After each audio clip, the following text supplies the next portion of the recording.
धरती की शान है, भारत का मान है।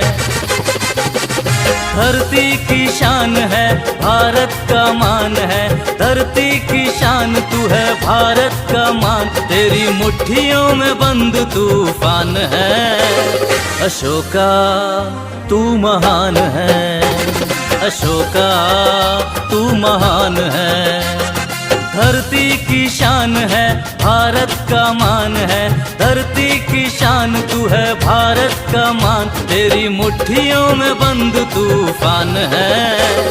अशोका तू महान है, अशोका तू महान है, अशोका तू महान है।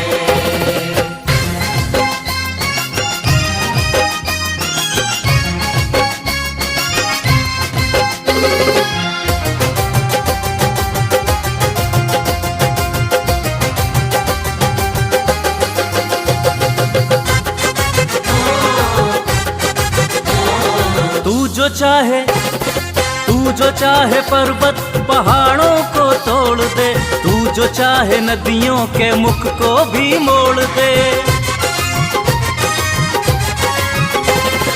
तू जो चाहे माटी से अमृत निचोड़ दे।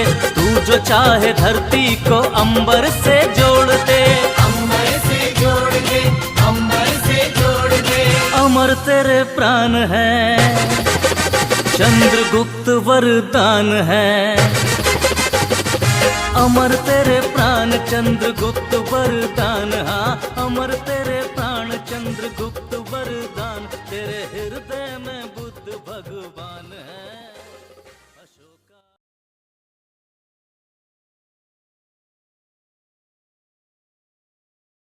आ रहा ये किस दिशा से फिर नया तूफान है। खामोश है खंजर तुम्हारे तीर भी बेजान है। आ रहा ये किस दिशा से फिर नया तूफान है। खामोश है खंजर तुम्हारे तीर भी बेजान है। खुद तुम्हें मालूम है कि क्या तुम्हारी शान है। खुद तुम्हें मालूम है कि क्या तुम्हारी शान है। इस वसुधा पर लोक कल्याणकारी अच्छे शासन के प्रतीक धम्म चक्र को धारण करने वाले भारत की पहचान आन बान शान आपके सम्मुख विराजमान भारत के प्रतीक चिन्ह अशोक स्तंभ को स्मरण करता हूं, वंदन करता हूं, अभिनंदन करता हूं। आज जिस महापुरुष की जयंती में हम लोग शामिल हुए हैं, सम्राट अशोक महान, शांति के विश्व में अग्रदूत, सीमाओं की संकल्पना को तोड़कर पूरी पशुता को अपना समझने वाले विश्व विजेता सम्राट अशोक महान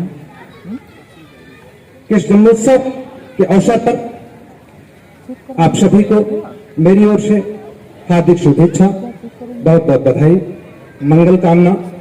अपने दादा के प्रतिमों पर चलकर पूरी दुनिया को एकता के सूत्र में प्रेम, बंधुत्व, सहिष्णुता से रहने का संदेश देने वाले सम्राट अशोक महान का अनुसरण करते हुए आधुनिक भारत में जिस महानायक ने अशिक्षित हो चुकी, अपनी परिपाटी को, अपनी गौरव गरिमा को भूल चुके समाज को नई राह दिखाई, लगभग आज से ठीक 195-96 वर्ष पूर्व पढ़ने के लिए भारत की शिक्षा के आंदोलन को पुनः गति देने के लिए घर से भी बगावत करके भूखे पेट बाहर निकलने वाले महामना ज्योतिराव फूले, जो कि पूर्व संध्या पे कार्यक्रम है, कल उनका भी जन्मदिन है, उनको भी वंदन करता हूं, अभिनंदन करता हूं, उनको स्मरण करता हूं।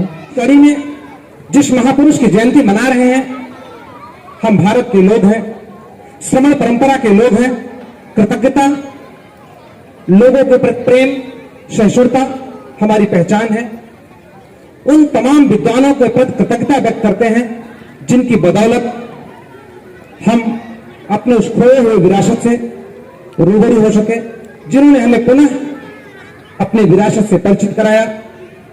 1784 में एशियाटिक सोसाइटी की स्थापना करने वाले सर विलियम जोन्स हो, या 1838 में धम्मलिपि की गुत्थी को सुलझाने वाले जेम्स प्रिंसप, नौजवान 21 साल का नौजवान जेम्स प्रिंसप हो, उन तमाम अंग्रेज विद्वानों को इस भारत भूमि की ओर से कृतज्ञता व्यक्त करता हूं। कि आप नहीं आते तो हम अशोक को नहीं पाते, हम चंद्रगुप्त को नहीं पाते, भारत की इस विरासत को हम देख नहीं पाते, समझ नहीं पाते। आपने भारत के इतिहास को नई आंख दी, इसलिए आपके प्रति पूरा भारत कृतज्ञ है। हमारे सम्मुख मंच पर मंचासीन सम्राट अशोक क्लब भारत राज्य उत्तर प्रदेश के संयोजक हमारे अभिभावक माननीय जवाहरलाल नेहरू जी, मंच की अध्यक्षता कर रहे माननीय अरविंद जी, साथ में सभी मंचासीन अतिथियों का अभिनंदन करता हूं। मेरे सम्मुख बैठे प्रबुद्धजन, नारी शक्ति, प्यारे बच्चों, आप सभी का मैं अभिवादन करता हूं और इन दोनों महापुरुषों के जन्मोत्सव पर आपको बहुत बहुत बधाई अर्पित करता हूं। ये जो कार्यक्रम है, आप अनुमान लगाइए 1838 में भारत का परिदृश्य कैसा रहा होगा, जब दुनिया के इतिहासकार भारत को जंगली लोगों का मुल्क कहा करते थे, जब भारत अपने इतिहास से परिचित नहीं रहा होगा। आज हम जयंती मना रहे हैं सम्राट अशोक की, हर्षोल्लास के साथ पूरे भारत में सम्राट अशोक क्लब काम कर रहा है। सोशल मीडिया के साथी यहाँ पे हैं और इस पंडाल के आसपास जहां तक मेरी आवाज जा रही है, वर्चुअल प्लेटफॉर्म से जुड़े हुए सभी साथियों का भी मैं अभिवादन करता हूं। संचालक महोदय ने कहा कि जो सम्राट अशोक का जीवन दर्शन है उस पर प्रकाश डालना है। उनकी शासन नीतियों के कई सारे पहलुओं को छूने का प्रयास संजय जी ने किया, थोड़ा सा काम आसान हुआ है। सम्राट अशोक के जीवन को समझने के लिए उनके जीवन के दो भागों में आपको जाना होगा। पहला भाग धम्मघोष से पहले का है, जब एक बालक एक राज परिवार में जन्म लेता है और अपने दादा चंद्रगुप्त को सिकंदर से लोहा लेते हुए देखा होगा, नहीं देखा होगा तो वो अनुभव किया होगा, उनके मिथार बिंदु से वो सुना होगा और अपने पिता के साथ कंधे से कंधा मिलाकर उस भारत भूमि की सीमाओं को सुरक्षित करने के लिए संघर्ष किया होगा, उस अशोक को समझना होगा। आप कल्पना कीजिए, बहुत सारे लोग कहते हैं कि अशोक धर्म के उन्नायक रातों रात हो गए होंगे। ऐसा संभव है क्या? सम्राट अशोक के दोनों जीवन को आपको धैर्य से समझना होगा, देखना होगा। आज भी हमारे आसपास देखने को मिलता है जो नौजवान होता है, वह बुजुर्गों अर्थात जो उसकी अगली पीढ़ी होती है उसके साथ सामंजस्य बनाने में उसको थोड़ा सा तकलीफ होती है। वह तेज चलना चाहता है, वह आक्रामक होता है और उसके अग्रज उसको कहते हैं बेटा थोड़ा धैर्य रखो, जीवन में थोड़ा सा संयम रखो।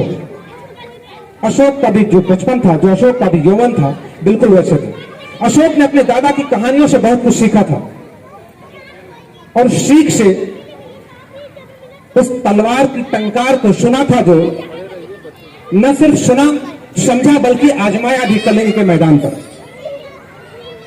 अशोक ने निश्चित रूप से अपने दादा से सुना होगा कि कलिंग एक ऐसा राज्य है जहां पर चंद्रगुप्त की पहुंच नहीं है। तो निश्चित रूप से उस बालक के मन में यह बात पैदा हुई होगी कि यह भूभाग जो मेरे दादा के कब्जे से बाहर है, वहां तक मेरी सीमाओं की संकल्पना होनी चाहिए और इसलिए उसने तलवार उठाया होगा।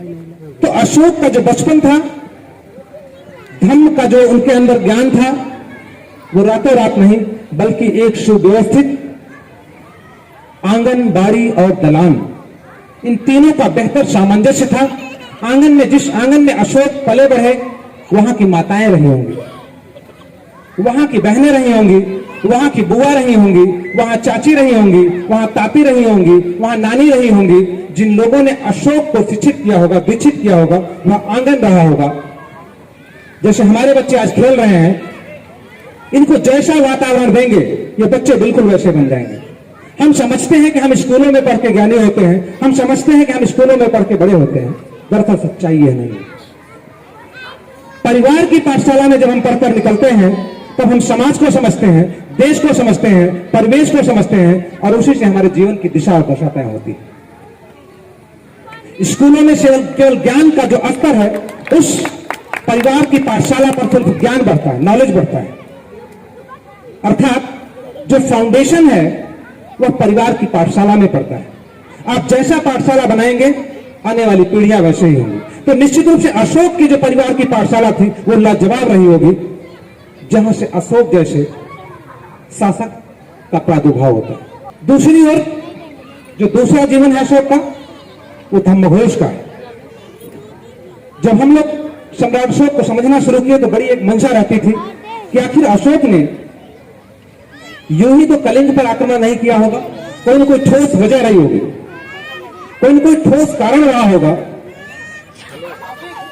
इसको समझने के लिए जो विद्वान साथी हैं उन्हें आज के तब के उत्कल और आज के जो उड़ीसा का क्षेत्र है, धौली का जो शिलालेख है, उस क्षेत्र का दौरा करना चाहिए, उनको समझना चाहिए। अशोक के समय उनके दादा ने जो राजधानी बनाई थी आर्थिक, जो आज भी भारत का सबसे प्राचीन शहर है, जिसका लोग नाम नहीं जानते हैं अधिकांश लोग, मंडला जो महिष्मती का एरिया है, जहां नर्मदा नदी की धाराओं को मोड़ करके बीच में महल बनाया गया था, उस राजधानी और छत्तीसगढ़ के एरिया को जोड़ते हुए जब आप समुद्र के किनारे आएंगे, चंद्रभागा बीच कोणार्क मंदिर होते हुए आप देखेंगे, तब आपको समझ में आएगा कि निश्चित रूप से अशोक और चंद्रगुप्त के जो दुनिया के साथ वैश्विक संबंध रहा होगा, जो बंदरगाह रहे होंगे, यहां कुछ न कुछ समस्या रही होगी और उस समस्या को सुलझाने के लिए लगातार अशोक और चंद्रगुप्त ने प्रयास किया होगा और अंत में युद्ध जैसी स्थिति बनी होगी जिस पर अशोक ने आक्रमण किया होगा और धम्मघोष किया होगा। तो यहां से शुरू होता है कलिंग युद्ध के बाद अशोक का दूसरा जीवन। एक नौजवान सत्ता संभालने के बाद तलवार की टंकार पर दुनिया को झुकाता है और देखता है कि लोगों को झुकाने में आनंद है या लोगों को ऊपर उठाने में आनंद है। इन दोनों के अंतर को समझने का प्रयास करते हैं सम्राट अशोक महान, और यहां से शुरू होता सम्राट अशोक के धम्मघोष, सम्राट अशोक त्रिदर्शी अशोक। बहुत सारे इतिहासकार, उन्हें इतिहासकार लोग कहते हैं, मैं उन्हें नहीं मानता, ऐसे लोगों पे लानत है जो लोग बड़े बड़े ग्रंथों के प्राचीन होने का दावा करते हैं लेकिन उन्हें अशोक, सम्राट अशोक, चंद्रगुप्त मौर्य, तथागत बुद्ध के विरासत के बारे में कोई जानकारी नहीं रही हो। ऐसे लोगों पे लानत है कि 1838 से पहले लोग जानते नहीं थे इनके बारे में। इसलिए ऐसे इतिहासकारों को नकारना जरूरी है। ऐसे इतिहासकार एक सवाल खड़ा करते हैं, संजय जी ने जिक्र किया, तो कहते हैं, और हमारे लोग उनसे गुमराह होकर कहते हैं कि अशोक ने तलवार रख दिया इसलिए भारत गुलाम हो गया, भारत अहिंसक हो गया। संजय जी ने बड़े विस्तार से इस पर प्रकाश डाला। ऐसे लोगों से मेरा एक सवाल है और आप लोग भी इस पर चिंतन कीजिएगा, अगर सम्राट अशोक का धम्मघोष विश्व शांति का संदेश कायरता है तो गांधी की अहिंसा से भारत आजाद कैसे हो गया? ऐसे इतिहासकारों से सवाल है कि अगर सम्राट अशोक की अहिंसा बेकार थी तो गांधी की अहिंसा अच्छी कैसे हो गई? गांधी जी तलवार चला रहे थे क्या? देश को आजाद कैसे कराया? सत्य और अहिंसा के दम पर हम लोग कहानियां पढ़ा करते थे, बचपन में गीत गाया करते थे। तो अगर अशोक की अहिंसा भारत के लिए घातक थी तो गांधी की अहिंसा से देश आजाद कैसे हो गया? इन इतिहासकारों को जवाब देना पड़ेगा और हमारी आने वाली पीढ़ियां सवाल करेंगी। सम्राट अशोक ने जब धम्मघोष किया तब उन्होंने देखा कि एक आदमी की जो गरिमा है, तथागत बुद्ध ने अपने धम्म में समझाया है कि मानव की जो गरिमा है वो कैसी होनी चाहिए। उनको जरूर ये विचार आया कि अगर बुद्ध की एक मानव को, तथागत बुद्ध समाजवाद की बात नहीं करते, वह व्यक्ति की गरिमा की बात करते हैं, व्यक्ति के विकार को दूर करके व्यक्ति को अच्छा मानव बनाने की बात करते हैं। कि अशोक ने तलवार रखा है, सेना नहीं भगाई है, सेना को बंद नहीं किया है, उनके हाथ तलवार चलाना नहीं भूले हैं। ये आपके लिए संदेश है, ये दुनिया के लिए संदेश है कि बाहर की सीमाओं पर मेरी सेना उतनी ही चौकन्नी रहेगी, उतनी ही चौकस रहेगी जितना पहले हुआ करती थी, लेकिन मेरे अंदर जो करुणा है उसका प्रतिफल हर एक मानव को जहां तक मेरी पहुंच होगी, मेरी पुरुषार्थ होगी, मैं देने का प्रयास करूंगा। ये दोनों बातें सम्राट अशोक ने बड़ी शालीनता से पूरी दुनिया को दिया।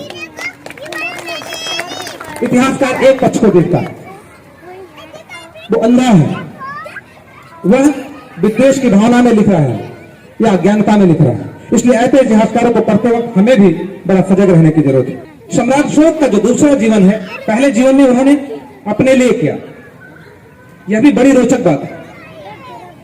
तथागत बुद्ध के धम्म की समझ देखिए सम्राट अशोक की।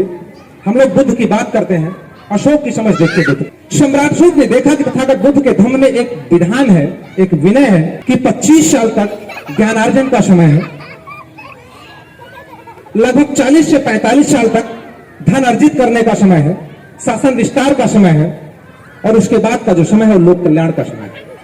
कितने शानदार तरीके से 45 सालों तक 50 सालों तक शासन किया और उसके बाद शासन की दिशा को लोक कल्याण की तरफ मोड़ दिया।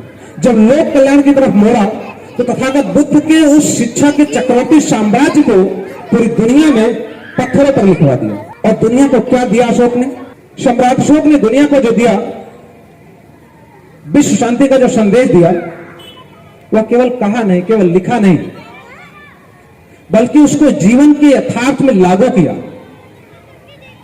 हम में से बहुत सारे लोग यहां पे हैं, आप में से किसी का बच्चा अगर गुम हो जाए कुछ पल के लिए तो बेचैनी होती है मन में। हमने गांव में बचपन में देखा है कि जब कोई बच्चा घर से पहली बार बाहर जाता है, चाहे पढ़ने के लिए जाए, कमाने के लिए जाए, तो मां बाप को बड़ी चिंता होती है। आप सबको भी होती है कि नहीं? अब समझिए, सम्राट अशोक इतने परिपक्व, अंदर से कितने मजबूत रहे होंगे कि अपनी बेटी और बेटे, कलेजे के टुकड़े को यह जानते हुए भी कि आज के बाद मैं इनका चेहरा नहीं देख पाऊंगा, आज के बाद इनसे मेरी मुलाकात नहीं हो पाएगी, मैं संवाद नहीं हो पाऊंगा, इनके साथ कुछ भी घटना घट सकती है, धम्म के प्रचार के लिए श्रीलंका भेज देते हैं। और हमारा बेटा डेयरी से बाहर जाता है तो आंसू बहाने लगते हैं। दुनिया को सम्राट अशोक का पहला संदेश है कि ऐ दुनिया के लोगों, मैंने आज के बाद जो संकल्प लिया है, इसे पूरा करने के लिए मुझे खुद को भी मिटाना पड़ेगा, तो मुझे कोई तकलीफ नहीं होगी, बल्कि खुद को मिटा के भी आपकी सेवा करने में मुझे खुशी होगी। यह दुनिया को संदेश दिया सम्राट अशोक ने अपने कलेजे के टुकड़ों को श्रीलंका भेज करके। और क्या दिया सम्राट अशोक ने? संजय जी ने अर्थव्यवस्था की बात की, बड़ी बारीकी से सारी बात को रखा। मैं उस बात को मैं समझता हूं कि उन्होंने बड़ी बारीकी से रखा, इसलिए उससे हटते हुए जो तीसरी सबसे महत्वपूर्ण चीज सम्राट अशोक ने दी, हमारे संविधान के प्रेम्बल में एक शब्द का जिक्र है, पंथ निरपेक्ष। हम लोग बड़ा कंफ्यूज हो जाते हैं। अभी किसी साथी ने कहा कि धम्म और धर्म में बड़ा कंफ्यूजन है, तो जो इतिहासकार हैं, अज्ञानता में उन्होंने धम्म का जो अंग्रेजी में अनुवाद किया, हिंदी में अनुवाद किया, वो रिलीजन किया। हिंदी में धर्म और अंग्रेजी में रिलीजन। जबकि सम्राट अशोक का धम्म से धर्म का कोई लेना देना नहीं है। सम्राट अशोक के धम्म का धर्म से कोई लेना देना नहीं है। सम्राट अशोक का धम्म कैसा है? सम्राट अशोक का धम्म कहता है बहुश्रुत होना चाहिए, आदमी को बहुश्रुत होना चाहिए। आपको सुनने, अगर मैं अपनी बात सुना रहा हूं तो आपको सुनने की क्षमता भी मेरे अंदर होनी चाहिए। अगर मैं अपने आप पे गर्व कर रहा हूं तो आपके गर्व को बर्दाश्त करने की क्षमता भी मेरे अंदर होनी चाहिए। सम्राट अशोक कहते हैं कि जितने भी पंथ हैं, जितने भी मत मतांतर हैं मेरे साम्राज्य में, उन सभी को स्वतंत्रता है अपनी बात कहने का, दूसरों की बात सुनने का। और क्या था उनके धम्म का? जो भी मेरी प्रजा है मेरे पुत्र के समान है, ये मेरा धम्म है।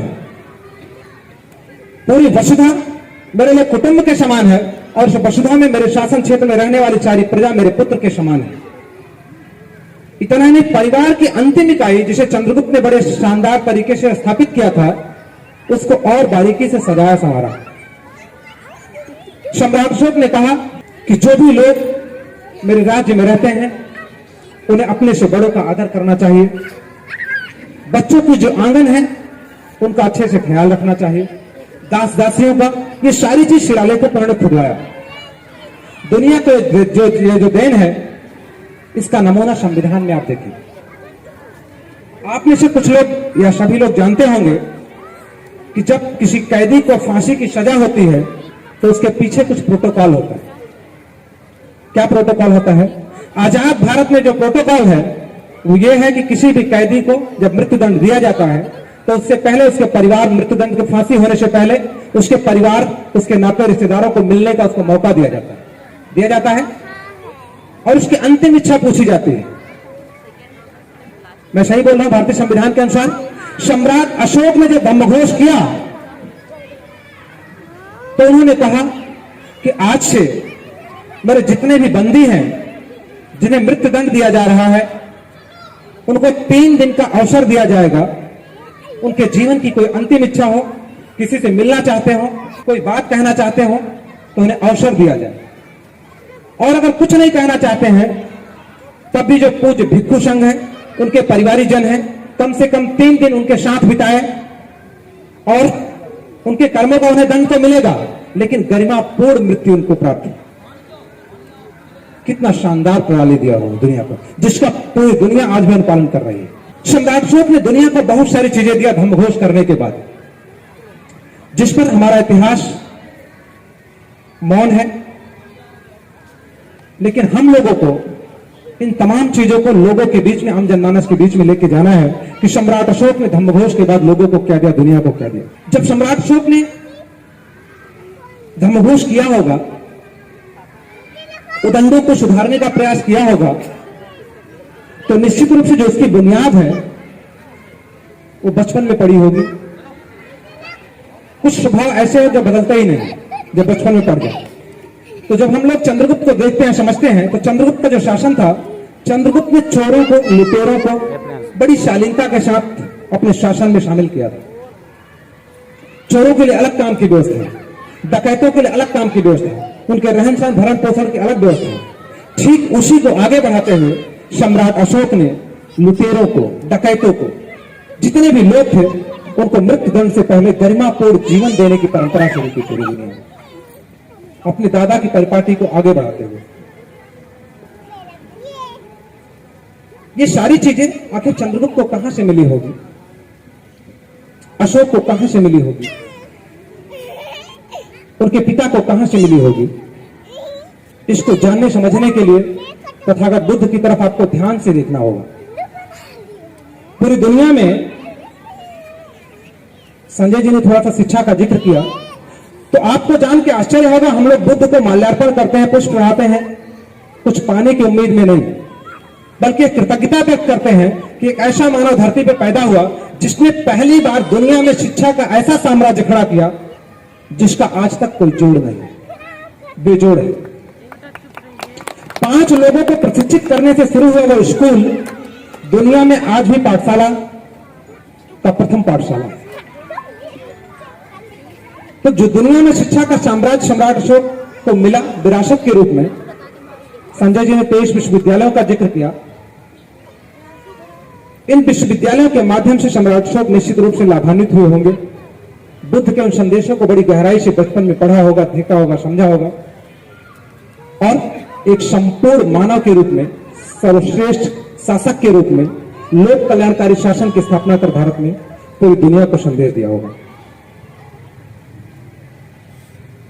जब हम लोग अशोक को पढ़ते हैं और 1838 की याद आती है, तो एक बात मन में उठती है कि आखिर इतना खूबसूरत, स्वर्णिम भारत, गौरवशाली भारत की दुर्दशा कैसे हो गई?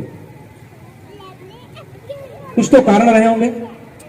जब उन कारणों की तरफ देखते हैं तो हमें पता लगता है कि पूरी की पूरी श्रमण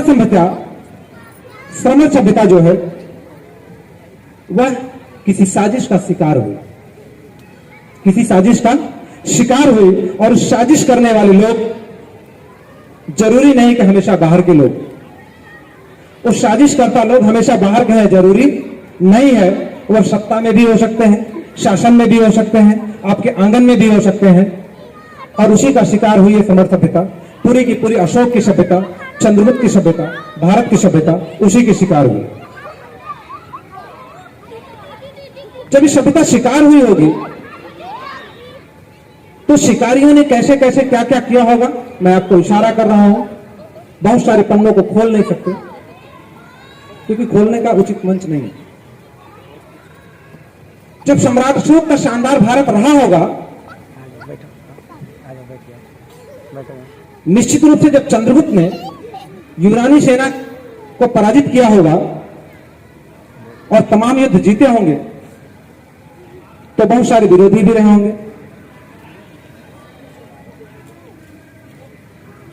और बहुत सारे विरोधी मौके की तलाश में भी रहे होंगे।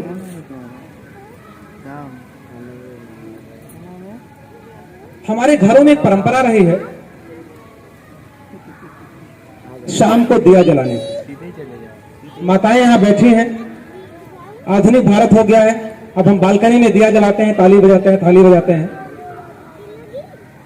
लेकिन पहले ऐसा नहीं था। शाम को दिया हमारे घरों में जलाती थी हमारी दादी, अंधेरा होते ही दिया जला दिया जाता था। मैं सही बोल रहा हूं? यह जो दिया जलाने की परंपरा है बड़ी खास है। ये जो दिया जलाने की परंपरा रही है वह श्रमणों की रही है, वह अशोक की रही है, वह भारत की रही है, दिया जलाने की परंपरा और व्रत रखने की परंपरा। कल भी व्रत रखने का दिन है क्या? आप में से कोई है?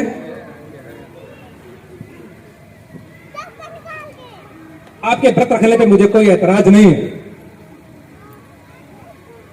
लेकिन व्रत रखा क्यों जाता था मैं इसका जिक्र जरूर करूंगा। उस शानदार सभ्यता में हम संकल्प लेते थे शाम को दिया जला के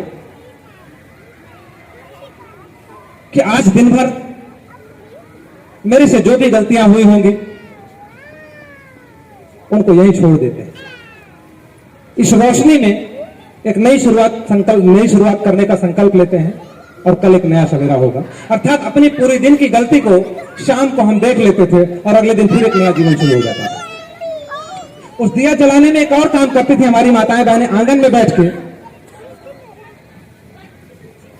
और आज भी करती हैं। फर्क इतना है कि आज पूजती थे और पहले पढ़ती थी। आज वो घरों में बैठ के पत्थर पूजती हैं और पहले घरों में बैठ के पत्थर पढ़ती थी। और जब तक आप पढ़ते थे तब तक आप विश्वगुरु थे, विश्व विजेता थे, और जब से आपने पूजना शुरू किया आपकी स्थिति आपके सामने है।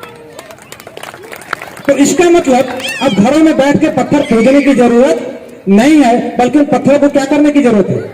पढ़ने की जरूरत है। आंगन में बैठी हुई माताओं को, नन्हे बच्चों को संवारने की जरूरत है। तो जो ये सभ्यता शिकार हुई किसी साजिश का, बहुत सारे लोगों ने बड़ी चालाकी से कहा कि लगता है मौर्य जी के दिमाग में पत्थर पड़ गया है। आपने कभी सुना है ये कि दिमाग में पत्थर पड़ गया है? अब कुछ लोग उसको गोबर पड़ गया भी बोलते हैं। तो दिमाग में पत्थर पड़ गया है,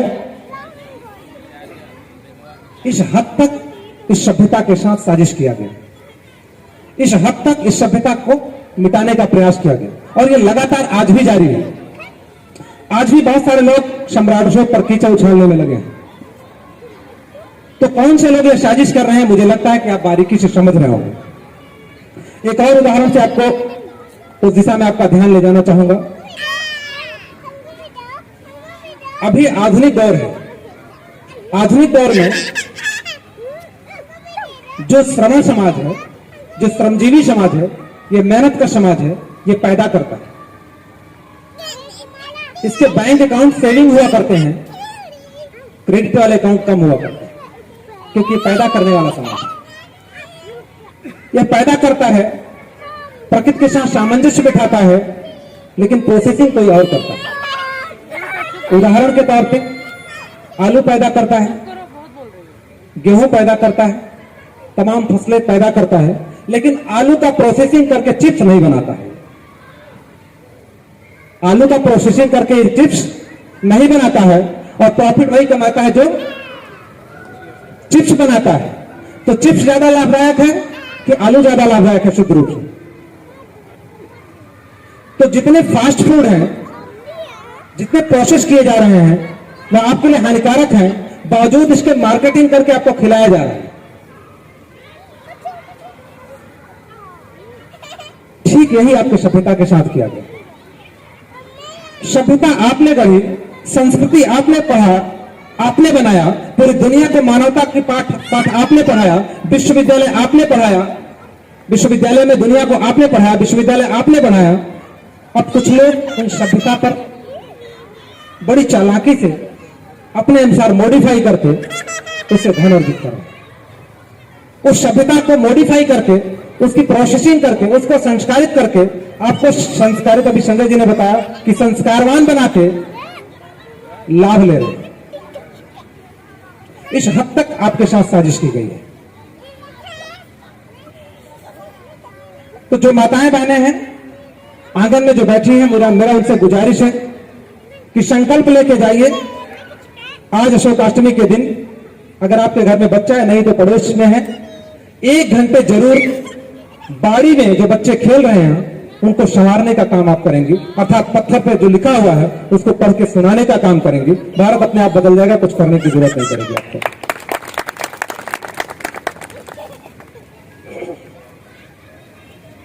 कल 10 अप्रैल है। आप लोग ध्यान से सुने, इसलिए मैं पूरी बात करने का प्रयास कर रहा हूं। कल 10 अप्रैल है और उस महामानव का जिक्र किए बिना बात पूरी नहीं होगी, इसलिए जरूरी है आज इस मंच से उसकी भी चर्चा की जाए। क्योंकि सम्राट अशोक ने बुद्ध के जिस शिक्षा के साम्राज्य को आगे बढ़ाया था, गुलाम भारत में, लाचार भारत में, बेबस भारत में उस शिक्षा के आंदोलन को खड़ा करने का जो काम किया महात्मा ज्योतिबा फुले ने, उस पर चर्चा करना जरूरी है। एक अबोध बालक परिवेश में मिले मौके के दम पर स्कूल में पहुंचता है तो उसके साथ बहुत सारा भेदभाव होता है, बड़ा होता है पढ़ लिख करके, उसको अपने परिवार से समर्थन नहीं मिलता है कि शिक्षा के क्षेत्र में काम कर सके।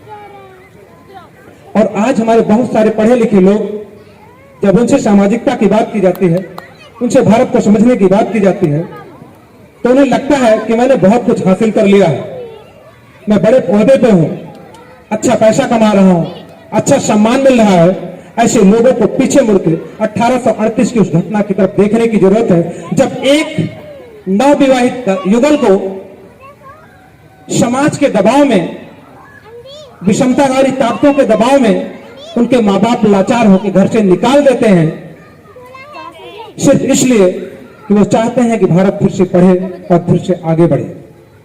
ऐसे महानायक का कल जन्मदिन है। तो शिक्षा का जो वर्तमान स्वरूप है, ज्योतिबा फुले ने जो प्रयास किया, हम उस कलम को पकड़ नहीं रख सके, बहुत देर तक पकड़े नहीं रख सके, हम छोड़ के घोड़े की लगाम पकड़ने चले गए, हमसे गलती हुई। लेकिन अभी भी मौका है कि ज्योतिबा फुले का कल जन्मदिन है, हम लोग संकल्प ले कि वापस उस कलम की ताकत को पहचानेंगे और कलम पे अपनी पकड़ को मजबूत बनाएंगे। लेकिन जो विरोधी ताकतें हैं वह इतना आसानी से आपको करने नहीं देंगे, जो साजिश करता है इतने आसानी से आपको छोड़ेंगे नहीं। इसलिए मैं भारत की शिक्षा व्यवस्था पर प्रकाश डालना चाहूंगा संक्षिप्त में। पूरे भारत में 15 लाख स्कूल हैं, पूरे भारत में 15 लाख स्कूल हैं, 4.5 लाख के आसपास निजी स्कूल हैं, बाकी सरकारी स्कूल। आप में से कितने लोग सरकारी स्कूलों की स्थिति से संतुष्ट हैं? जरा हाथ उठाइएगा। जो सरकारी स्कूलों की स्थिति से संतुष्ट है, शायद कोई नहीं। आखिर इन 11 लाख स्कूलों में पढ़ते किसके बच्चे हैं? उन लाचार लोगों के जो प्राइवेट स्कूलों की फीस नहीं दे सकते, उन मजबूर लोगों के जो अपने बच्चों की पढ़ाई के लिए बेहतर प्रबंध नहीं कर सकते, वो 11 लाख सरकारी स्कूलों में पढ़ते हैं। और इस कोरोना काल में 2 करोड़ बच्चे शिक्षा से बाहर हुए हैं, जिनकी प्राइमरी पाठशाला की शिक्षा भी पूरी नहीं हो पाएगी। ये प्राइमरी स्टेज की शिक्षा व्यवस्था का स्थिति है। उच्च शिक्षा की तरफ बात करें तो हम लोग बचपन में सुनते थे कि सरकारी स्कूलों से पढ़कर हमारे दादाजी सर्विस में आए थे, सेवा में आए थे। बिहार के बहुत सारे अधिकारी हुआ करते थे, IAS PCS बना करते थे जिन स्कूलों से। आज वह किसी दुर्दशा का शिकार है। जब मैंने इस स्थिति को देखा तो मुझे लगा कि भारत की उच्च शिक्षा की तरफ भी देखा जाए, तो मैं आपको भारत के सबसे बड़े एशिया की जो सामाजिक शोध संस्थान है TISS, चूंकि मैं उसका स्कॉलर रहा, उसका एक डाटा शेयर करता हूं ताकि आपको भी समझ में आए कि भारत की वर्तमान शिक्षा का परिदृश्य क्या है। 2013-14 की रिपोर्ट के अनुसार भारत में 745 विश्वविद्यालय थे जिसमें नेशनल इंपॉर्टेंस के इंस्टीट्यूशन शामिल नहीं है। आज 1075 विश्वविद्यालय हैं। इन 6 सालों में हमने काफी उन्नति किया। क्या बनाने में? विश्वविद्यालय। यह विश्वविद्यालय किसने बनाया है? आप में से किसी को मालूम है क्या? आपके आसपास किसी जानने वाले ने विश्वविद्यालय बनाया है क्या? दूर के नाते रिश्तेदार ने बनाया है क्या? आपके किसी मित्र ने बनाया है क्या? तो आखिर ये विश्वविद्यालय बना कौन रहा है? और इन विश्वविद्यालयों का बनने का जो प्रक्रिया है, उससे जो प्रोडक्शन हो रहा है, जो आउटकम आ रहा है, उसको देख के आपको और आश्चर्य होगा। 2013 का जो डेटा है वो कहता है कि भारत से हर साल 30 मिलियन ग्रेजुएट्स पास आउट होते हैं। 30 लाख ग्रेजुएट बच्चे ट्रेडिशनल ग्रेजुएशन करके पास आउट होते हैं। और जब वही शोध रिपोर्ट हम लोग देखते हैं तो पता लगता है कि उस 30 लाख जो ग्रेजुएट पास आउट होते हैं, उनमें से मात्र 8 से 10% ऐसे होते हैं जो किसी काबिल होते हैं, जिनमें से 2% अपना रोजगार शुरू कर लेते हैं, 8% किसी सेवा में चले जाते हैं। बाकी के 90% बच्चे ग्रेजुएशन करने के बाद क्या करते हैं, न विश्वविद्यालय को पता है, न सरकार को पता है, न कॉलेज को पता है, न समाज को पता है, न उनके माँ बाप को पता है कि वो बच्चे कर क्या रहे हैं। यह आपकी शिक्षा व्यवस्था की स्थिति है। मैं गलत तो नहीं बोल रहा हूं। पूरे देश की स्थिति यह है कि हमारा उच्च शिक्षा का जो तंत्र है कोलैप्स हो चुका है। इस पीड़ा को जब कुछ लोगों ने रखा, अच्छा प्रयास शुरू किया, तो नई शिक्षा नीति लाई गई है। 2020 मई में नई शिक्षा नीति लाई गई है। नई शिक्षा नीति से पहले एक और महत्वपूर्ण शिक्षा नीति लाई गई, शिक्षा में परिवर्तन किया गया था 2009 में। चूंकि ज्योतिबा फुले का कल जन्मदिन है, इसलिए शिक्षा के स्वरूप में मैं चर्चा कर रहा हूं। शिक्षा कैसी होनी चाहिए उस पर आपको सोचने समझने की जरूरत है। 2009 में एक राइट टू एजुकेशन एक्ट लाया गया। तत्कालीन सरकार ने जो आजादी के बाद लागू होना चाहिए था, लागू नहीं हो सका था, उसको 2009 में लेके आई। राइट टू एजुकेशन एक्ट के तहत भारत के सभी बच्चों को पढ़ने का अधिकार दिया जाए। वह अधिकार लागू हुआ, सर्व शिक्षा का अभियान शुरू हुआ। लेकिन अब वह अभियान, अब वह कलम झाड़ू के जोर से कहीं दूर जा चुकी है। वह पूरा का पूरा अभियान स्वच्छ भारत अभियान के तले दब चुका है। और नई शिक्षा नीति जो आ रही है, वह अभी तो हमको देखने में अच्छी लग रही है, आकर्षित कर रही है। लेकिन सच यह है कि उसी शिक्षा नीति के तहत ये विश्वविद्यालय बनाए जा रहे हैं, उसी शिक्षा नीति के अनुसार नए स्कूल खोले जा रहे हैं, जिसमें जिसके पास जितना पैसा होगा उतना ही ज्ञान अर्जित कर सकेगा। अर्थात अगर आप पे नहीं कर सकते हैं, जबकि शिक्षा लोक कल्याण का विषय है, राज्य का विषय है, अब यह राज्य का विषय नहीं रहती है। हमारे देश का प्रधान कहता है कि शिक्षा में हम दखल नहीं देंगे। नई शिक्षा नीति में हम दखल नहीं देंगे, शिक्षा को स्वतंत्र करेंगे। यह शिक्षा नीति का मूल है। आज जो स्थिति है उसमें 11 लाख स्कूलों में पढ़ने के लिए आप संतुष्ट हैं अपने बच्चों को भेजने के लिए।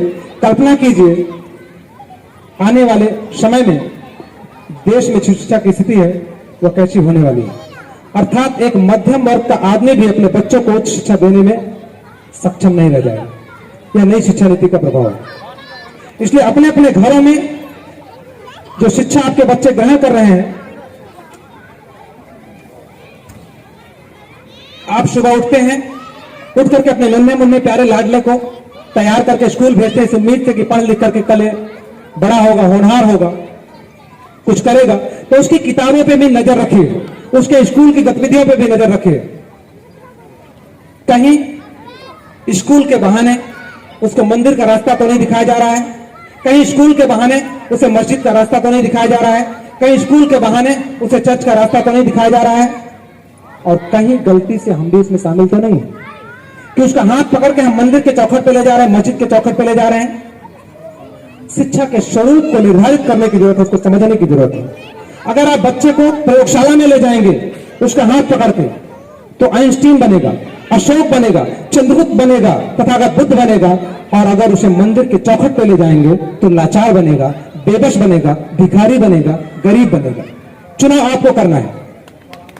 और उस चौखट पे जाने के बाद संजय जी का इशारा का आसाराम भी बन सकता है, राम रहीम भी बन सकता है, इसकी पूरी संभावना है। तो शिक्षा के स्वरूप को निर्धारित करने की जरूरत है, उसके पाठ्यक्रम को आपको समझने की जरूरत है। इसलिए परिवार की पाठशाला को मजबूत करने की जरूरत है। इन स्कूलों पर केवल डिपेंड रहने की जरूरत नहीं है। और यह काम केवल 12 साल तक करना है, क्योंकि ह्यूमन साइंस ये कहता है कि 12 साल तक बच्चे का जो मस्तिष्क है, उसके जो ब्रेन की जो नर्वस सिस्टम है वो आकार ले चुके होते हैं।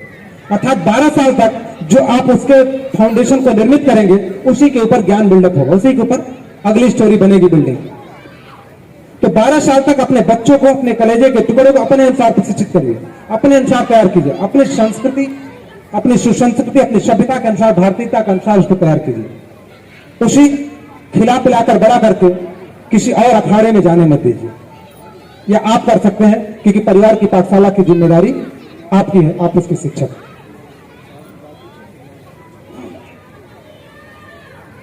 मैं राजनीतिक टिप्पणी नहीं करना चाहता, क्योंकि सम्राट अशोक ने एक शानदार सुशासन स्थापित किया था,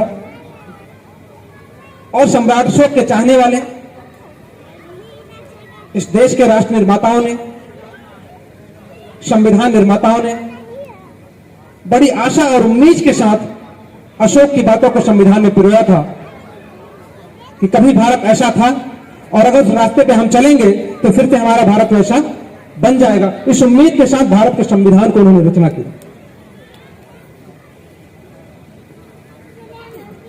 और जो व्यवस्था दिया, अगर ठीक से लागू कर दिया जाए तो भारत को फिर से उसी स्थिति में पहुंचने से मुझे नहीं लगता कि 2 दशक से अधिक समय लगेगा, क्योंकि एक पीढ़ी दौरान बदल जाती है। तो जो लोग इस बात को समझ रहे हैं, थोड़ा बहुत, ऐसे बहुत से लोगों के एक मन में लगातार जिज्ञासा है, वो लगातार प्रयास कर रहे हैं कि राजनीति की दिशा को बदला जाए। बहुत सारे लोग यह भी कहते हैं कि राजनीति की दिशा को बदलने का एक तरीका है, अभी पूर्व वक्ता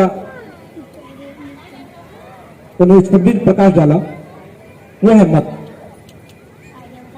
लेकिन ऐसे तमाम विद्वानों से मैं गुजारिश करूंगा कि जब बाढ़ का पानी होता है तो उस बाढ़ के पानी में केवल पानी होता है कि और कुछ भी होता है? जो बाढ़ का गंदा पानी होता है उसमें केवल पानी होता है कि और कुछ भी होता है? बहुत कुछ होता है। जो नदियां बाढ़ का पानी लेके आती है, अपने साथ बहुत सारा गाद लाती है। जंगल के तमाम झाड़ झंखाड़ जो भी उनको रास्ते में मिलता है उनको बहा लाती है।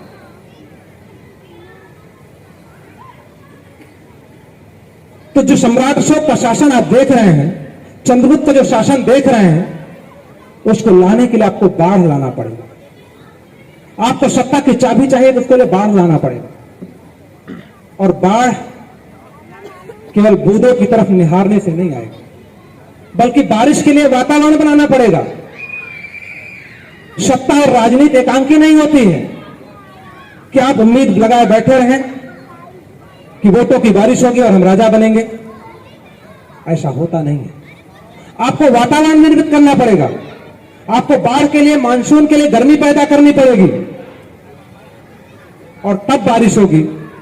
थोड़ी बारिश होगी तो उमस बढ़ेगी, और बारिश होगी तो उमस बढ़ेगी, लेकिन जब घनघोर बारिश होगी तो बाढ़ आएगी, और फिर जितनी भी बाधाएं हैं उनको बहा के अपने साथ ले जाएगी, और तब आप सम्राट अशोक और चंद्रगुप्त किस तरह कुछ कर पाएंगे।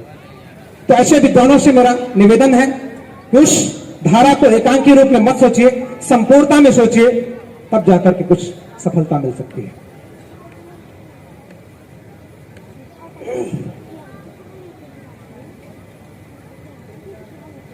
मुझे लगता है इस देश में, इस दुनिया में अशोक के शासन नीति की आज सबको जरूरत है।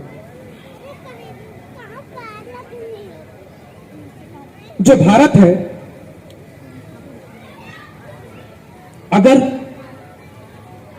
पहल करे तो दुनिया में फिर से खुशहाली, शांति, भाईचारा, प्रेम, सौहार्द का वातावरण बन सकता है।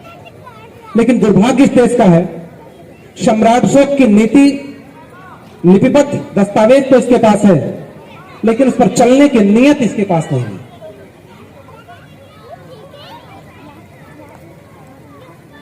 मैं ऐसा क्यों कह रहा हूं? क्योंकि बहुत सारे लोग, जैसे आपका नाम सुरेश है और कोई आपको कहे सुरेशवा, तो आपको कैसा लगेगा? अच्छा लगेगा, बुरा लगेगा? अच्छा लगेगा बुरा लगेगा? बुरा लगेगा। तो भारत का क्या नाम है? भारत का क्या नाम है? Bharat, that is India. लेकिन बहुत सारे लोग, विद्वान लोग, भारत को कुछ और नाम देने के फिराक में हैं। बहुत सारे लोग भारत के नाम को बिगाड़ने के फिराक में हैं, अर्थात उस सभ्यता की प्रोसेसिंग करने में लगे हैं, प्रोसेस करके नया प्रोडक्ट अपने लाभ के लिए बनाना चाहते हैं। और भारत की जो विशुद्ध रूप से अखंडता है उसको तान बनाना चाहते हैं, तान करके तान तान बनाना चाहते हैं। ऐसे लोगों से भी आपको होशियार रहने की जरूरत है, ऐसे लोगों से भी आपको सजग रहने की जरूरत है। क्योंकि किसी विद्वान ने कहा है, eternal vigilance is the power of liberty and safety. अगर आप ये समझते हैं कि मैं नौकरी पाकर के स्वतंत्र हूं, सुरक्षित हूं, तो आप भ्रम में हैं, आप खतरे में हैं। अगर आंतरिक जागरूकता, सतत जागरूकता नहीं है तो यह स्वतंत्रता बहुत दिन तक चलने वाली नहीं है। आप तो स्वतंत्रतापूर्वक जी लेंगे, लेकिन आने वाली आपकी पीढ़ियों को स्वतंत्रता नसीब नहीं होगी। इसलिए जो लोग तान बनाना चाहते हैं, तान तान कर भारत को, ऐसे लोगों को भी आपको संदेश देने की जरूरत पड़ेगी। आज इस कार्यक्रम के लिए मैं जब घर से निकला तो जिस भी मार्केट से मैं गुजरा, मैं अजीब तरह का नजारा देख रहा था। आज दुनिया सम्राट अशोक के लोक कल्याणकारी दिन को पर्व के रूप में मना रही है। जहां जापान अशोक की पूजा कर रहा है, थाईलैंड अशोक की पूजा कर रहा है, श्रीलंका अशोक की पूजा कर रहा है, म्यांमार अशोक की पूजा कर रहा है, तिब्बत ताइवान अशोक की पूजा कर रहा है। भारत के लोग एक अजीब तरह की पागलपन में लगे हुए हैं।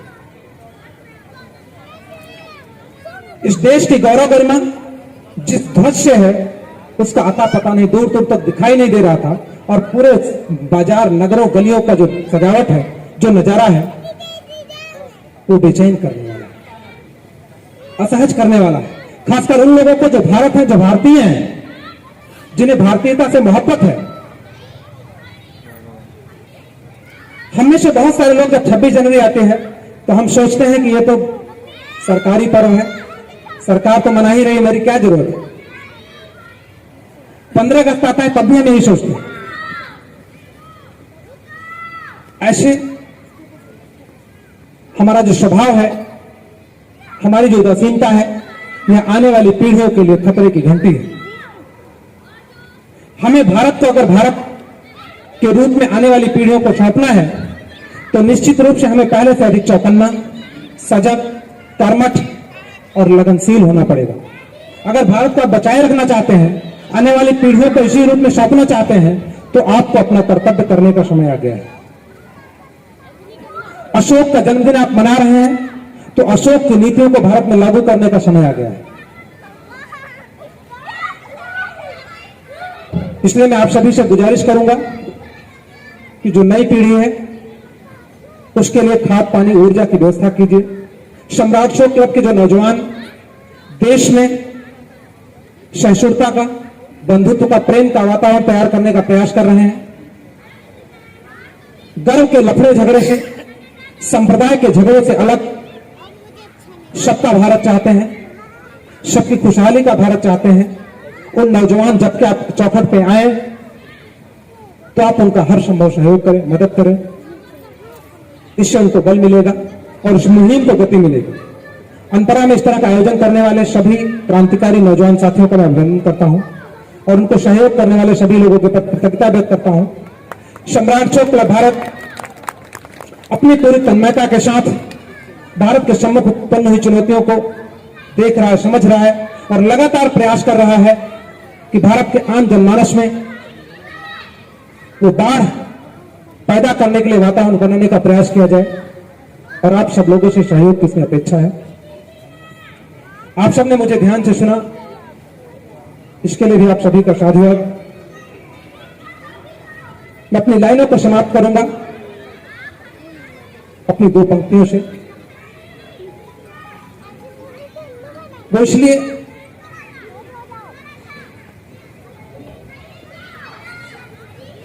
जरूरी इसलिए है कि दुनिया में परिवर्तन समय की मांग है।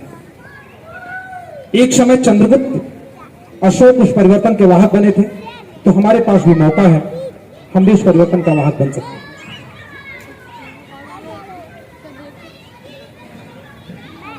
तू भारतीय है, तू भारतीय है तो न डर, तू भारतीय है तो न डर विपत्तियों की मार से, तू भारतीय है तो न डर विपत्तियों की मार से, जन्मती है जीत जगत में कंठ कलम और तलवार से। तू भारतीय है तो न डर विपत्तियों की मार से, जन्मती है जीत जगत में कंठ कलम और तलवार से। सभ्यता गढ़े चलो, सभ्यता गढ़े चलो, वीर तुम बढ़े चलो, सभ्यता गढ़े चलो, वीर तुम बढ़े चलो, धम्म की बयार हो, धम्म की बयार हो, हृदय जरा विशाल हो, अब चाहे युद्ध आर पार हो, सभ्यता गढ़े चलो, वीर तुम बढ़े चलो, सभ्यता बढ़े चलो, वीर तुम बढ़े चलो। आप सबने मुझे ध्यान से सुना, इसके लिए बहुत बहुत साधुवाद। जय भारत, श्रेष्ठ भारत, अखंड भारत, अतुल्य भारत। आप सभी को अभिनंदन। सबसे पहले मैं असभ्य मानव को मानवता का पाठ पढ़ाने वाले विश्व गुरु शाक्य मुनि तथागत बुद्ध के चरणों, आचरणों और आदर्शों को नमन करता हूं। साथ ही साथियों,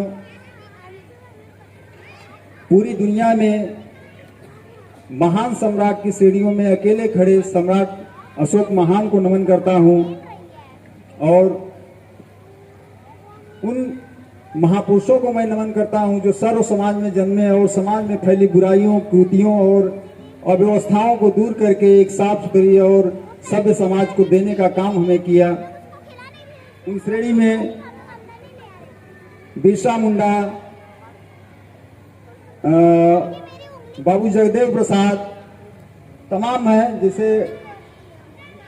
छत्रपति साहू जी महाराज, शिक्षा के जनक, शिक्षा की देवी सावित्रीबाई फुले, ज्योतिबा फुले, पेरियार स्वामी नायकर, ललई यादव, इन सभी महापुरुषों ने जो अथक प्रयास किया, जिनके प्रयास के बदौलत हम लोगों को एक साफ सुथरी छवि और साफ सुथरा समाज मिल पाया, जिससे हम आप आज यहाँ एकत्रित हुए बैठे और जो है अपनी बातों को कह पा रहे हैं और अपने विचारों को रख पा रहे हैं। ऐसे महापुरुषों को बार बार और कोट कोट बार नमन है। साथ ही साथियों, मंच पे उपस्थित सभी अतिथिगण और आज इस कार्यक्रम में अनपरा की धरती पे दूर दराज से आए सभी साथी, सभी माताओं, बहनों, भाइयों, बुजुर्गों, सबका मैं आदर सम्मान करता हूं। साथियों, विषय बहुत लंबा है, थोड़े में अपनी बातों को कह पाना इतना आसान नहीं है। यदि हम सम्राट अशोक महान की जयंती मना रहे हैं, उनको कायदे से जानना चाह रहे हैं, तो काफी लंबा समय लगेगा, क्योंकि ये ऐसे राजा रहे जिन्होंने 35 वर्ष से ज्यादा लगभग जो है शासन किया। तो उनकी शासन की कुछ उपलब्धियां रही, उनके कुछ ऐसे कार्य रहे जिसके चलते उनको महान शासक कहा गया। लड़ाई कहां से शुरू होती है और कहां जाके खत्म होती है, इसको हमको आपको जानना होगा, तभी हम आप पूरी बात समझ पाएंगे।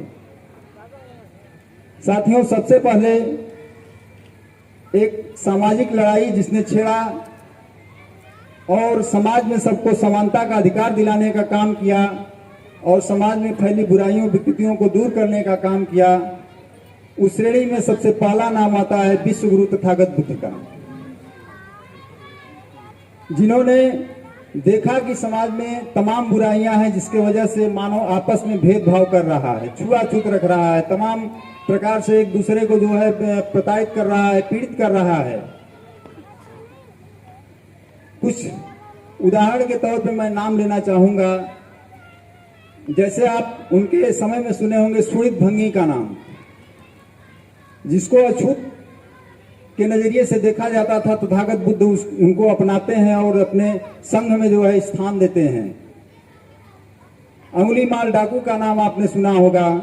तमाम ऐसे रहे जिनको उन्होंने, आम्रपाली बेस्सा का नाम आपने सुना होगा। तो तमाम लोगों को उन्होंने एक सामाजिक स्थान दिलाया, उनको एक सम्मान दिलाया, और वही लड़ाई आगे जो है बढ़ती है। और उसी दिशा में अगर हम बात करें सम्राट अशोक महान की, तो लोग कहते जरूर हैं कि तलवार के दम पे उन्होंने अपने शासन का विस्तार किया।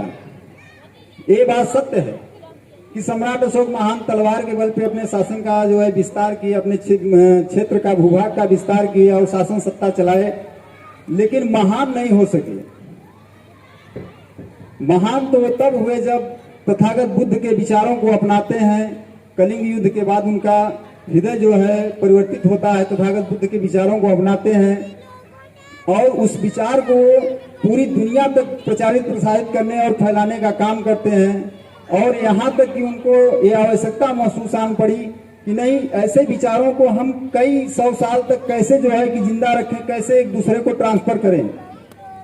तो उन्होंने उन तथागत के उन विचारों को शिलालेखों, गुहा लेखों, स्तंभ लेखों, तमाम जो है लेखों के द्वारा अंकित कराया, जो आज भी हमें आपको जो है मौजूद है, मिलते हैं। चाहे वो हरेरा का शिलालेख है, चाहे भरऊ का शिलालेख हो, तमाम शिलालेख हैं जहां मिलते हैं। आज भी हम आप जाके उनको पढ़ सकते हैं, देख सकते हैं। और पढ़ने की भाषा का भी जो है कि विस्तार हो चुका है, पढ़ा जा सकता है जो है पाली लिपि को, और पढ़ा जा रहा है। और अशोक महान किस विचारधारा के थे और बदलने के बाद उनकी क्या विचारधारा रही, उनका एक उदाहरण एक शिलालेख में मिलता है। मैं 2 लाइन उसको आपको बताने का प्रयास करूंगा। उन्होंने कहा, अपा सिनवे बहु ज्ञाने, ज्ञाने दाने सचे सोचवे माधवे साधवे च। महाराज अशोक ने खुद से प्रश्न किया, किंचु धम्मे, धम्म क्या होना चाहिए और धम्म कैसा होना चाहिए। तो उन्होंने खुद से प्रश्न किया और खुद जवाब दिया, अपा सिनवे बहु ज्ञाने दाने, ज्ञाने सचे सोचवे माधवे साधवे च। यानी उन्होंने कहा धम्म ऐसा होना चाहिए, शासन सत्ता ऐसी होनी चाहिए, राजा ऐसा होना चाहिए जो बहुत से लोगों के लिए प्रिय हो, जिस धर्म में शुचिता हो, पवित्रता हो, मानवता हो, जो बहुत से लोगों के लिए लाभकारी हो, धर्म ऐसा होना चाहिए। तो बहुत सी बातें हैं और आप पूरी दुनिया में अगर आप गूगल पे सर्च करेंगे या और कहीं से आपको जानकारी मिलती है तो देखेंगे पूरी दुनिया में महाराज अशोक को बहुत ही उच्च स्थान प्राप्त है। मैं एक उदाहरण बताना चाहूँगा। ऑक्सफोर्ड यूनिवर्सिटी एक अपना शोध जारी की थी, द मेकर ऑफ यूनिवर्स के नाम से। वो आज से लेके 10,000 साल पुराने 100 मानवतावादी महापुरुषों का उसने लिस्ट जारी किया था। उसमें 4 नाम सिर्फ पे भारत के थे। पहला नाम तथागत बुद्ध का, दूसरा नाम सम्राट अशोक महान का था और तीसरा नाम महावीर का और चौथा नाम डॉक्टर बी.आर. अम्बेडकर का था। तो ये कहने की जरूरत नहीं है, समझने की जरूरत है और समय अभाव है। इस वजह से मैं उनके पूरे शासन काल और जीवन चरित्र पे प्रकाश नहीं डाल पा रहा हूं, क्योंकि समय कम है, हमको पूरा समय अपने मुख्य वक्ता को देना है। तो आप लोगों ने एक कार्यक्रम मनाया, बड़ा अच्छा लगा, हम लोगों को यहाँ आमंत्रित किया। मैं पुनः एक बार अनपरा के लोगों का स्वागत, अभिनंदन, वंदन करता हूँ और इसी के साथ आप सभी को शुभकामना देते हुए अपनी वाणी को विराम देता हूँ। जय भारत, श्रेष्ठ भारत, अतुल्य भारत।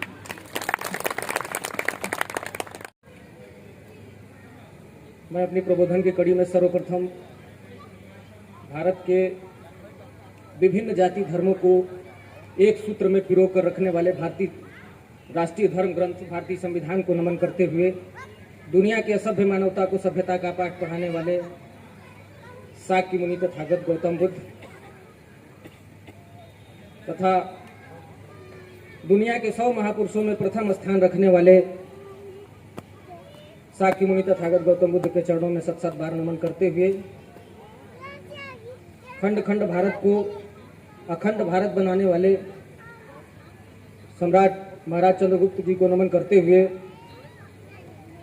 भारत ही नहीं बल्कि भारत की सीमाओं की संकल्पना को तोड़कर सुदूर देशों तक सार्वभौमिक लोक कल्याणकारी राज्य की स्थापना करने वाले महाराज सम्राट अशोक को 7-7 बार नमन करते हुए उन तमाम महापुरुषों का मैं नमन करना चाहता हूं, जिनके मेहनत और कुर्बानियों के बदौलत हम, आप और आज ये धर्म यहां तक पहुंचा है।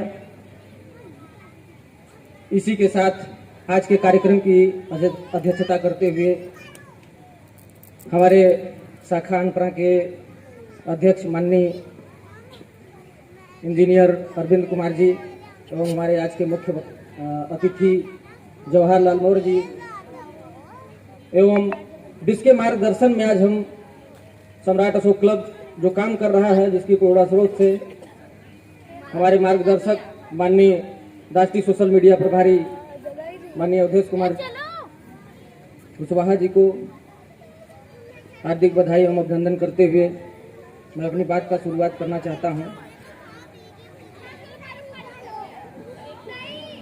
आज के उद्बोधन के माध्यम से सर्वप्रथम मैं सम्राट अशोक क्लब के आह्वान पर बिहार के यशस्वी मुख्यमंत्री माननीय नीतीश कुमार जी के द्वारा बिहार वो पहला राज्य बना जहां सम्राट अशोक के नाम पर शासकीय अवकाश घोषित करने वाला पहला राज्य बना। ऐसे यशस्वी मुख्यमंत्री माननीय नीतीश कुमार जी को बधाई देते हुए मैं अपनी बात को रखना चाहता हूं। साथियों, सम्राट अशोक कि अगर केवल नीतियों को पढ़ा जाए, और मुझे लगता है कि अगर सम्राट अशोक के शासन नीति को सिर्फ पढ़ा जाए, अगर 8 घंटा लगातार क्लास चले और कम से कम 3 महीना, तो शायद हम उनकी नीतियों को पूरा कर पाए। ऐसी उपलब्धि रही। और साथियों, आप जानते होंगे बहुत सारे तमाम राजा हुए जो अपने जीते जी अपने शासन काल में ही अपने आप को सम्राट या तमाम उपाधियों से नवाजे, जबकि सम्राट अशोक एक ऐसे राजा थे जिनको जाने के बाद काफी दिनों के बाद इतिहासकारों की कलम मजबूर हो गई। जिस व्यक्ति का नाम अशोक था उसको देवा नाम प्रिय, चक्रवर्ती, सम्राट, अशोक, महान, इन तमाम उपाधियों से नवाजे जाने की मजबूरी बनी इतिहासकारों की, तो जरूर कोई ना कोई बात होगी। ऐसे महानायक को हम समझने का प्रयास करेंगे आज, जिसका शासनकाल और राज्य विस्तार पूर्व में बंगाल से लेकर पश्चिम में ईरान, अफगानिस्तान, नेपाल, बांग्लादेश, भूटान और म्यांमार के अधिकांश भूभाग पर था। सम्राट, कुछ लोगों द्वारा यह कहा जाता है कि सम्राट अशोक क्रूर शासक था। मैं इस बात से असहमत हूं और सम्राट अशोक ने अपने 99 भाइयों की हत्या किया था। यह बात बिल्कुल निराधार और सबूत विहीन है। आज पुरातत्व विभाग के सारे अभिलेख आपके समक्ष हैं। सारे अभिलेखों और तमाम इतिहासकारों को, भाई भारत के इतिहासकार तो किस मानसिकता से इतिहास को लिखे हैं, आज वो खुद अपनी उस लिखे हुए इतिहास में उलझे हुए हैं। आप तमाम सम्राट अशोक का शासनकाल केवल भारत में ही नहीं था। जैसा कि हमने बताया, ईरान, अफगानिस्तान, पाकिस्तान, नेपाल, भूटान, बांग्लादेश, एशिया के मैक्सिमम भूभाग पर सम्राट अशोक का कब्जा था।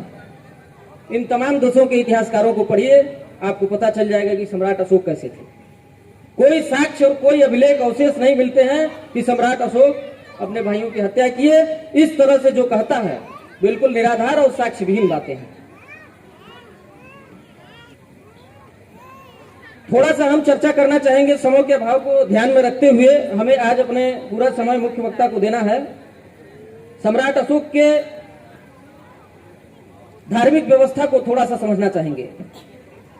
तमाम लोगों ने ये कह रहे हैं कि सम्राट अशोक बौद्ध धर्म अपना लिए, बहुत से कवि हैं, कुंठित मानसिकता के कवि हैं, तमाम लोग हैं, हम नाम नहीं लेना चाहते हैं। वो लोग का कहना है कि सम्राट अशोक तलवार रख दिए जिससे देश का नुकसान हो गया। उनको आज ये बताने की जरूरत है कि सम्राट अशोक ने तलवार रखा, उसके बाद भी सम्राट अशोक नहीं, उनकी आने वाली 7 पीढ़ियों के सामने कोई आने वाला नहीं मिला था। हम सम्राट अशोक की बात ही नहीं कर रहे हैं, उनकी आने वाली 7 पीढ़ियां शासन की हैं, उनके बाद के 7 राजा शासन किए हैं। उन तक कोई आंख उठाकर नहीं देखा। सम्राट अशोक की बात करते हैं। और सम्राट अशोक बौद्ध धर्म अपनाने के बाद उसने किसी साम्राज्य के किसी व्यक्ति को आदेशित नहीं किया था कि आप भी इस धर्म को अपनाओ। सम्राट अशोक ने कहा, पहले वो खुद को धर्म को खुद समझे, उसके बाद लोगों से आह्वान किया कि आप भी ऐसा कर सकते हो। यदि आप भी ऐसा करते हो तो आपका भी कल्याण होगा, आपका भी भला होगा, आप भी उन महान धर्म को समझने में सहयोग मिलेगा। लेकिन सम्राट अशोक ये नहीं कहा, उन्होंने ये भी कहा कि हम सभी धर्मों का सम्मान करते हैं, सभी संप्रदाय, हालांकि धर्म तो नहीं मिलते, उसमें संप्रदाय मिलते हैं। सम्राट अशोक के समय में 4 संप्रदाय के लोग थे, जिसमें श्रमण संप्रदाय, पहला श्रमण संप्रदाय, जिसको आज बुद्धिस्ट संप्रदाय कहते हैं, बुद्धिस्ट लोग कहते हैं। रोमिला थापर के अनुसार इनकी संख्या लगभग 94% थी। 94% श्रमण लोगों की संख्या थी। आजीवक संप्रदाय के लोग थे, जैन संप्रदाय के लोग थे और ब्राह्मण संप्रदाय के लोग। सम्राट अशोक के शासनकाल में किसी को कोई बंधन नहीं था कि आप जाति अपने शादी विवाह अपने जाति और धर्म में करेंगे या आप संप्रदाय में करेंगे। खुली छूट थी, आप वैवाहिक संबंध किसी भी व्यक्ति से बना सकते। इस बात से यह स्पष्ट होता है कि सम्राट अशोक कोई जाति बंधन के मशीन नहीं थे। वो जाति बंधन से कोसों ऊपर उठकर समाज में काम किए।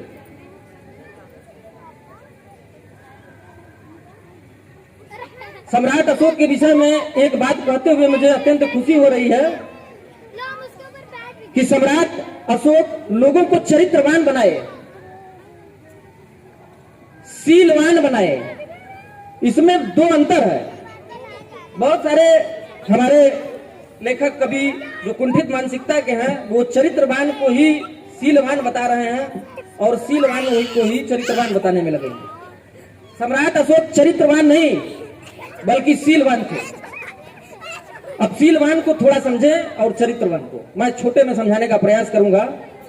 मैं यहां से जा रहा हूं या कोई व्यक्ति कहीं रास्ते में आ रहा है और कुछ गिरा हुआ पैसे को देखता है और वो दाएं बाएं देखने के बाद देख लिया कि कोई मुझे देख नहीं रहा है, उस पैसे को उठाकर रख लिया। वो व्यक्ति चरित्रवान है। क्यों? क्योंकि उसकी चोरी पकड़ी नहीं गई, कोई देखा नहीं, इसलिए समाज में वो व्यक्ति चरित्रवान है। इसी बात को तथागत बुद्ध ने समझाया कि शीलवान वो हमारे शील सदाचार में होना चाहिए, कि वो हमारा है ही नहीं तो उससे हमारा कोई मतलब ही नहीं है। ऐसे अपने साम्राज्य के लोगों को शीलवान बनाने का सम्राट अशोक ने प्रयास किया। सम्राट अशोक के शासनकाल में क्राइम 2%, क्राइम का ग्राफ, अत्याचार का ग्राफ 2% मिलता है। इसका मतलब स्पष्ट है कि 98% लोग चरित्रवान थे, शीलवान थे। और ऐसे महान अशोक के विषय में बड़ा दुख होता है जो अशोक के किसी एक पार्टिकल्स को नहीं समझता, उन पर जो टिप्पणी करता है वो खून पीने के लायक काम कर रहा है। यह सहन सभ्य के बाहर है। यदि अगर ऐसा कोई करता है तो आप और हमको सबको मिलकर उस बात को जवाब देना पड़ेगा।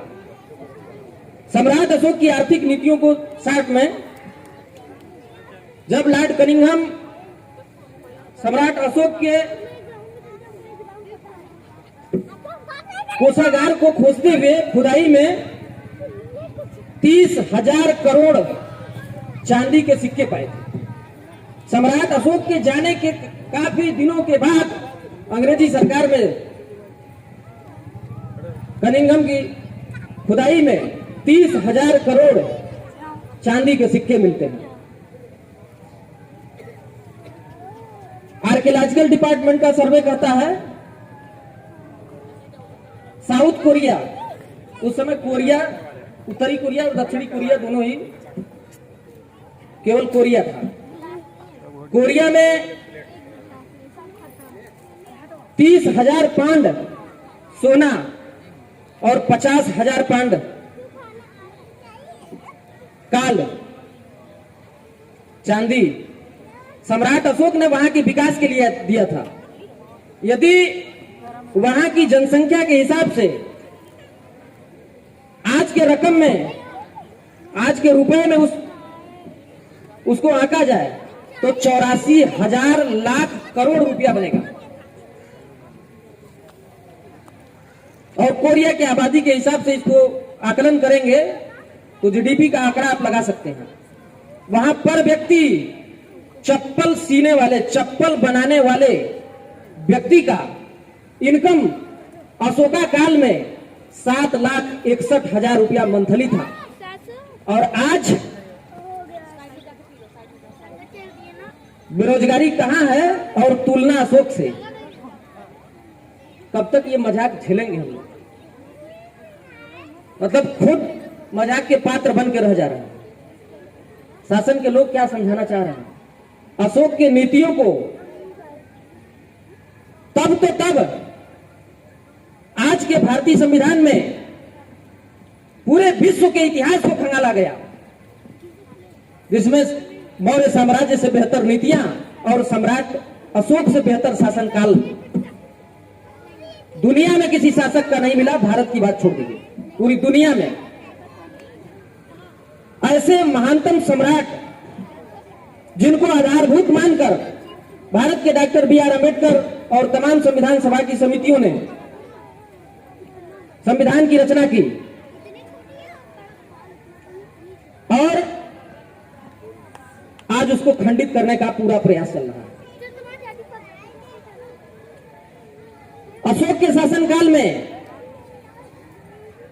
आज की कल्पना कर लीजिए, आज विश्व के बहुत सारे देश मिलकर छोटे छोटे निवेश भारत में करके बाहर का निवेश 65% भारत में है। लगभग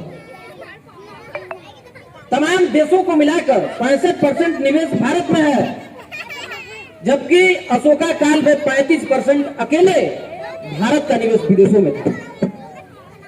कल्पना कर लीजिए कैसा अशोका काल रहा होगा। आज भी शादी में औरतें गीत गाती हैं, सोने के थाली में जेवना परोसली। शायद आप लोग की तरफ भी ये प्रथा हो गई। वो कल्पना नहीं था, ये ऐसा अशोका काल था। किसी साथी ने बताया कि अशोका काल में किसी के घरों में ताले नहीं लगते थे, जरूरत ही नहीं थी, किसी को चोरी करने की जरूरत ही नहीं थी, लोग इतना संपन्न थे। आज भारत की जीडीपी क्या है और अशोक की जीडीपी क्या थी? अंदाजा लगा लीजिए। चोरी करने की जरूरत है? यहां इतने सर्विस में लोग हैं, क्या आप आर्थिक रूप से यदि संपन्न हैं तो चोरी की तरफ आपका ध्यान आकृष्ट होगा? कभी नहीं। ऐसा भारत नहीं, इसका 16 गुना बड़ा भारत। और जैसा आज चल रहा है, इसका 500 गुना बेहतर भारत अशोका काल में था। एजुकेशन सिस्टम की बात करें, सम्राट अशोक दुनिया में पहला ऐसा राजा हुआ जो 23 विश्वविद्यालय बनवाए थे अपने शासनकाल में। नालंदा, तक्षशिला, विक्रमशिला, कांधार जिसमें प्रमुख थे। ऐसे रेसिडेंशियल स्कूल बनाए जिसमें बच्चों में संस्कार पिरोया जा सके। आपके घर में, हमारे घर का संस्कार कुछ और है, आपके परिवार का कुछ संस्कार और है। समाज में अलग अलग तरह के लोग निकलकर समाज में जाएंगे, इस बात को सम्राट अशोक ने आकलन किया और रेसिडेंशियल स्कूल की स्थापना की, जिसमें विश्व स्तर के लोग आकर यहां पढ़ते थे। और सम्राट अशोक तब जाकर के भारत को विश्व विजयी बनाया।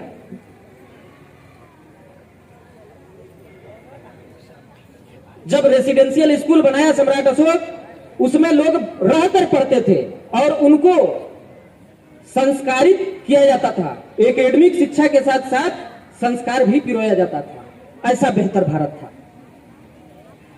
आज के हायर एजुकेशन की स्थिति, अगर आज का आकलन ले तो हायर एजुकेशन में आज अधिकतम 5.5% के लोग हैं, 5.5% लोग हैं। उसमें भी कैसे लोग हायर एजुकेशन में ज्यादा हैं आप समझते हैं। यह हायर एजुकेशन आज का जो शैक्षणिक ग्राफ है भारत का, लगभग 65%, या गर्व से कहें कि हिंदू है तो आपत्ति हो सकती है। यदि हम कह रहे हैं कि गर्व से कहो हम भारतीय हैं, किसी को कोई आपत्ति नहीं है, हम भारत के लोग हैं। इन तमाम बातों के साथ एक छोटी सी शायरी के माध्यम से अपनी बात को समाप्त करूंगा। सम्राट अशोक ने पूरी वसुधा को ही अपना परिवार माना। पूरी वसुधा, साम्राज्य की सारी जनता हमारी बेटे के समान है। ऐसे चाहने वाले राजा को कुछ लोग क्रूर शासक करते हैं। तो एक छोटे सी कविता के शायरी के माध्यम से हम अपनी बात को समाप्त करेंगे। पूरी वसुधा है परिवार हमारा, पूरी वसुधा है परिवार हमारा, पुत्रवत व्यवहार हमारा, सत्य धर्म माता पिता और दासों का सम्मान हो। सत्य धर्म माता पिता और दासों का सम्मान हो, समता हो व्यवहार सभी का, समता हो व्यवहार सभी का, ऐसा जन मन बना दिया। ऐसा था सम्राट अशोक, ऐसा जन मन बना दिया। सब तो केवल कहते रह गए, तुमने करके दिखा दिया। अब ब्रह्मलेख की बात नहीं शिलालेख की, सम्राट अशोक लोहे की कलम से पत्थरों की पन्नों पर चिरस्थायी दूरगामी सोच के साथ जो लिखवाया,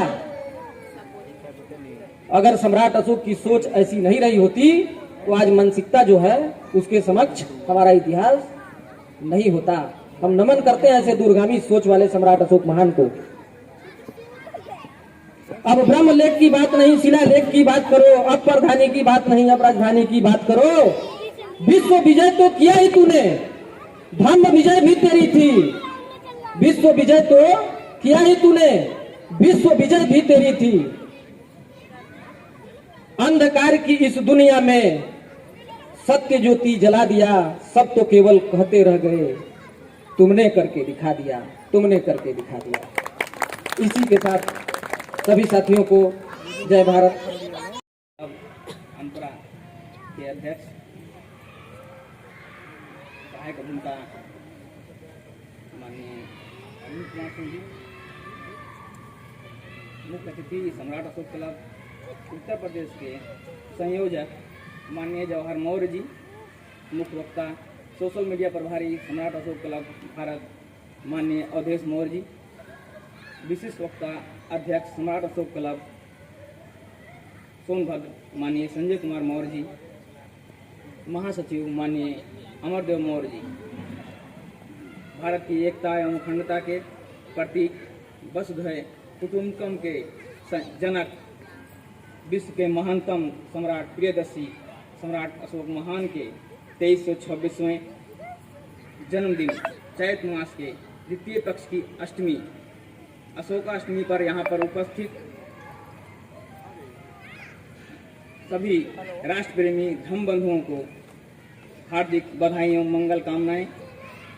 आज हम चक्रवर्ती विश्व प्रसिद्ध एवं शक्तिशाली भारतीय राजवंश के महान सम्राट अशोक महान के जन्मोत्सव में उपस्थित हुए हैं, जिन्होंने अपने शासनकाल में लोक कल्याणकारी योजनाओं के माध्यम से संपूर्ण जनमानस में अपनी लोकप्रियता हासिल की। सभी प्रकार के विकास सुनिश्चित कराए, शिक्षा, स्वास्थ्य और रोजगार पर काम किए। नालंदा, तक्षशिला, विक्रमशिला जैसे विश्वविद्यालयों का निर्माण कराए। राहगीरों के लिए फलदार वृक्ष, छायादार वृक्ष लगाए, सरायों का निर्माण कराए। अशोक महान पहले ऐसे शासक हुए जिन्होंने मनुष्यों और पशु पक्षियों के लिए अलग अलग चिकित्सालयों की व्यवस्था कराए। अशोक महान साम्राज्य विस्तारवादी नीति के तहत पूर्व तथा पश्चिम दोनों दिशा में अपने साम्राज्य का विस्तार किए। उन्होंने आधुनिक असम से ईरान की सीमा तक साम्राज्य केवल लगभग 8 वर्षों में अपने राज्याभिषेक के बाद 8 वर्षों में ही पूरा कर लिए। इसी बीच 261 ईसा पूर्व में कलिंग पर आक्रमण किए और कलिंग पर विजय प्राप्त किए। कलिंग युद्ध में भीषण नरसंहार हुआ, लगभग 1.5 लाख सैनिक मारे गए। ये सब देखकर सम्राट अशोक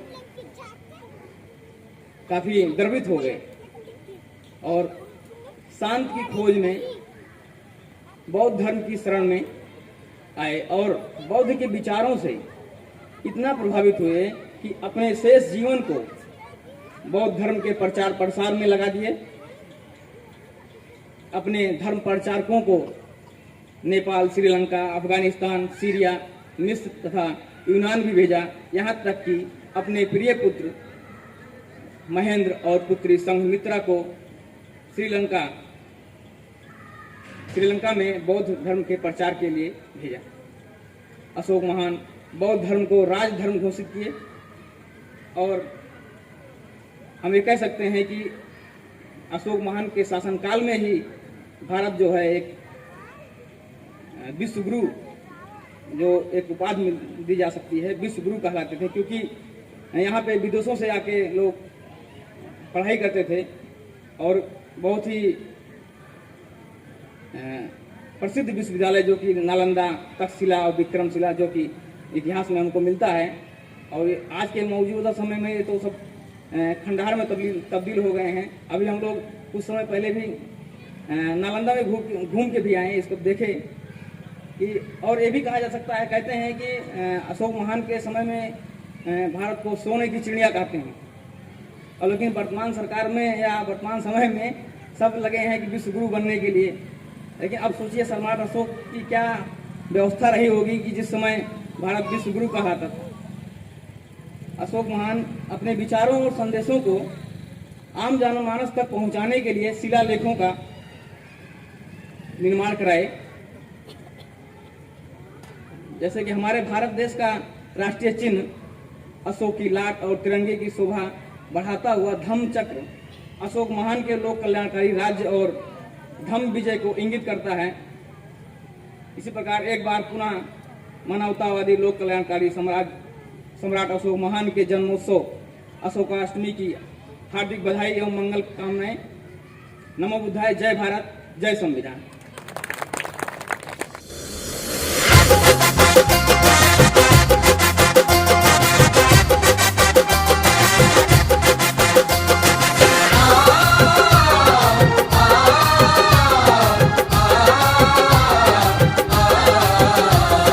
धरती की शान है, भारत का मान है। धरती की शान है, भारत का मान है। धरती की शान तू है, भारत का मान। तेरी मुट्ठियों में बंद तूफान है। अशोका तू महान है, अशोका तू महान है। धरती की शान है, भारत का मान है। धरती की शान तू है, भारत का मान। तेरी मुट्ठियों में बंद तूफान है। अशोका तू महान है।